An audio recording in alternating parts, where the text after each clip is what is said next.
Sir sorry sir. அத்தை பேரு பத்மாவதி. இல்லங்க, அப்ளிகேஷன்ல துளசின்னு போட்டிருக்கு. என்னது துளசியா?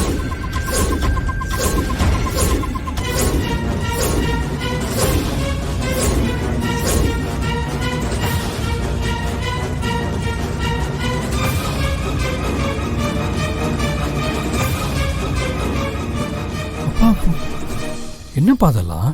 கொஞ்சம் அமைதியா இரு சிவா. என்ன துளசி, உன் பேரை மாத்திட்டியா? வீட்டை அபகரிச்ச மாதிரி இந்த பதவியையும் அபகரிக்க பாக்குறியா? எனக்கு எப்படி தெரியும்?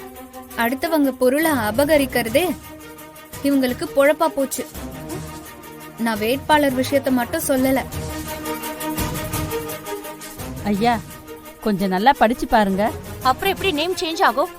இங்க பாருங்க, எனக்கு சத்தியமா இத பத்தி தெரியாது. எனக்கு எப்படி இதெல்லாம் தெரியும்?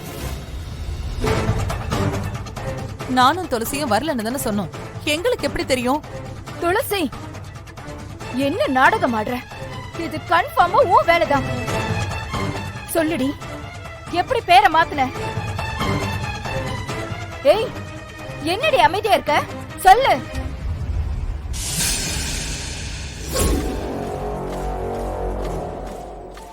ரம்யா, நான் பிரசிடென்ட் ஆனதும் இதை விட பெரிய வீடா கட்டணும்.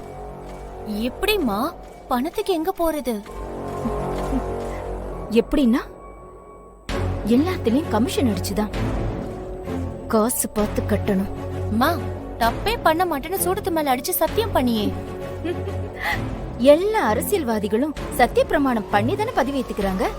ஆனா ஒரு சில பேரு தப்பு பண்ணாமல இருக்காங்க. அந்த மாதிரிதான். முதல்ல நமக்குன்னு ஒரு கார் வாங்கணும். நான் டிரைவிங் கத்துக்கிறேன். என்ன சொல்ற? கரெக்ட் ரம்யா. இதுக்கு மேலயும் ஓசி கார்லயா போக முடியும்? நம்ம என்ன நினைக்கிறோமோ அதெல்லாம் பண்ணணும். பிரசிடென்ட் ஆச்சே, நம்ம வேற மாதிரி வாழணும் ரம்யா.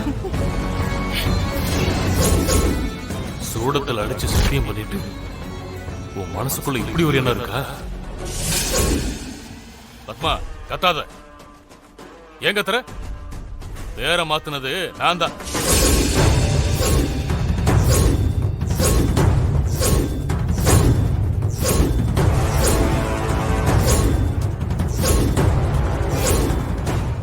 துளசி இல்ல, அவளுக்கு இதுக்கும் எந்த சம்பந்தமும் இல்ல.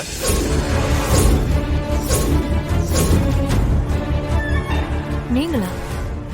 ஏங்க இப்படி பண்ணீங்க? பத்மா பாவுங்க, ஆசையோட வந்தா.